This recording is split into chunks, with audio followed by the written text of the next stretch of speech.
an extended edition of Sports Sunday. We always seem to have a lot of interesting things that go on here. So it seems like you guys have me for another hour here, another extended edition of Sports Sunday. We'll get into a little bit more detail of what we were discussing earlier at 7. If you remember, we talked a lot about the Phillies and their 9-2 win over the St. Louis Cardinals, and they take 2 of 3 from the Cardinals, and they play pretty well, and this offense really came to life this week. And I think today it was kind of all about Joe Blanton, but the offense as well, and they just keep going on, and they're just playing really well and whatnot. And it was a 9-2 victory today. We're going to get into that. We'll also talk about the trading deadline. The trading deadline is coming up. It's approaching very soon. It will be on Friday.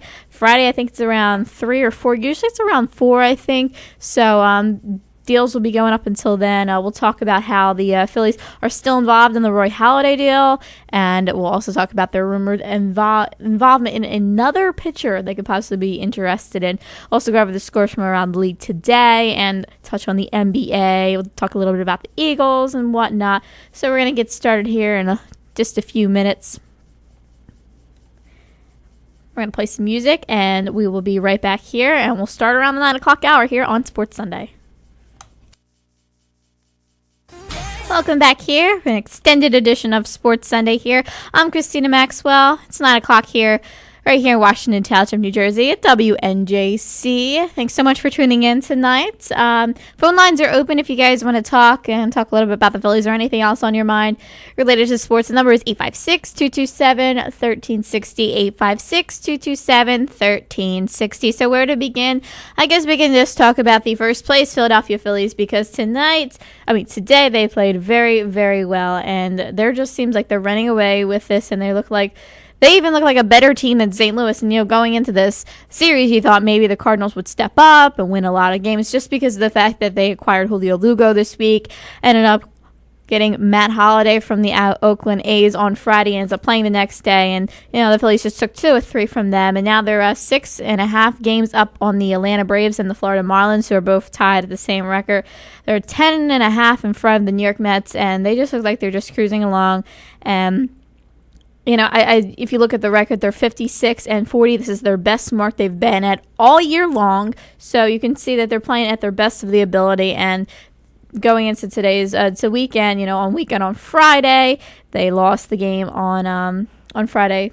They lost that game on Friday. The New Look Cardinals defeated them 8-1. Halladay's first game, he ended up having 4 hits on it. Saturday was another great Phillies game, and an offense and an explosion of blowout. And most importantly, it was all about Jimmy Rollins on Saturday, because he had the go-ahead grand slam and 5 RBIs in the game. It was a career high for him. Since June 2nd, Jimmy Rollins has been batting 350. It's pretty amazing, because if you remember the start of the year, he just was struggling and scuffling along. But for ever since June 2nd, he's been hitting 350. Saturday, they had the 5-run 6th inning, the 6-run 7th inning for a 14-5 final. So Sunday, you look to go into today's game. You're looking for 17 out of 20 wins. It's just pretty amazing.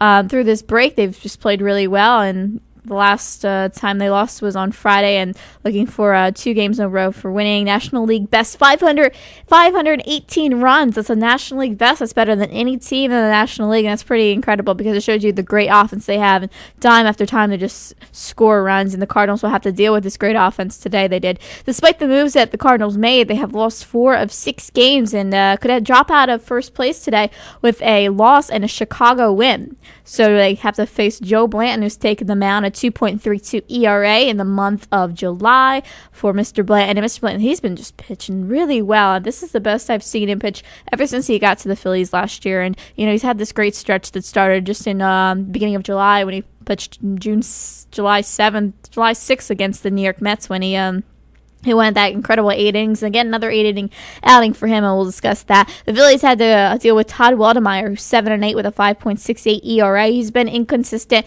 Needs to get back on track.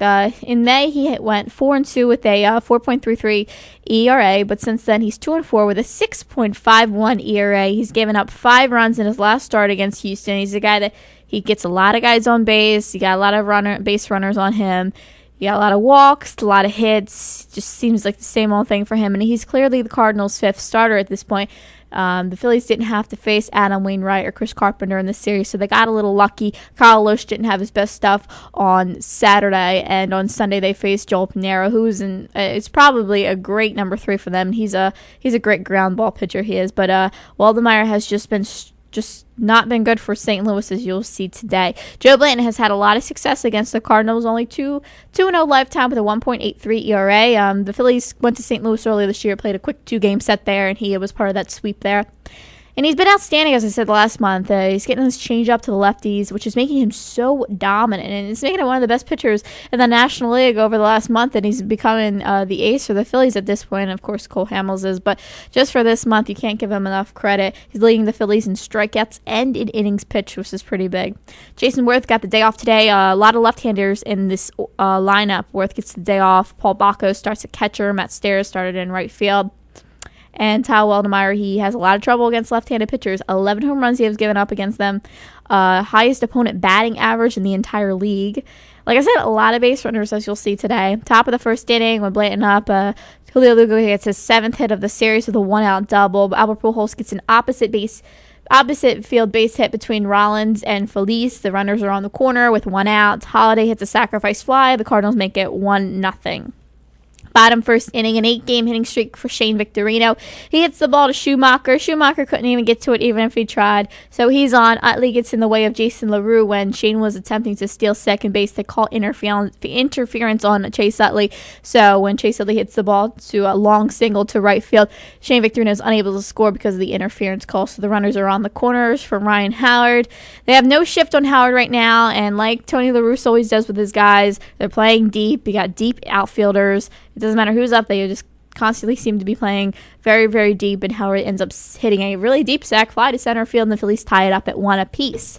Bottom third inning, Shane gets on with another hit with 1 out. A 3-2 count to Chase Utley, and he hit a 2-run home run to right field, his 22nd of the year, and the Phillies take a 3-1 lead. It was a fastball down low and sent it deep to right field. Top 4, a walk to Matt Holiday and a double play started by Felice ended the inning and any threat that the Cardinals wanted to do there. Bottom 4, Pedro Felice gets a base hit. Paul Bacco gets a 1-out double. Blanton ends up grounding out, so they hold the runner at third. Rollins ends up popping up in a big spot, so the Phillies end up straining 2 in this inning. Top 5, Mark DeRosa hits 1 out to hits a home run to left center field, right into the front row seats. The ball was carrying, and if you were living in Philadelphia, if you today, and if you're in the area and you notice it was extremely hot outside, so the ball was carrying, he ends up hitting it out, and the Cards cut the lead to 3-2. Howard makes a great play to flip it over to Blanton, which gets the out, so the Cards end up stranding the tying run when Jason LaRue got on. So after Pedro Felice made that error, so they were unable to get the tying run in. Bottom 5, Chase Utley gets a base hit to right field, his 3rd hit of the day, and with a 2-1 count, Ryan Howard hits a monster home run to straightaway center field. And the Philadelphia takes a 5-2 lead. And that's Todd Waldemeier for you. I mean, he's a guy that makes mistakes. He throws the wrong pitch to the wrong guy right out under the plate. And you've seen what happened. And the Phillies take a 5-2 lead. Top 6, Joe Blanton has a 3-run lead to work with. Leadoff hit for Julio Lugo, and a big play here with Albert Pujols hitting into a 5-4-3 double play. Another double play for Blanton. He had one earlier in the game, and it was a huge one, especially for Pujols if they were deciding to, if they wanted to come back and tie the game up at.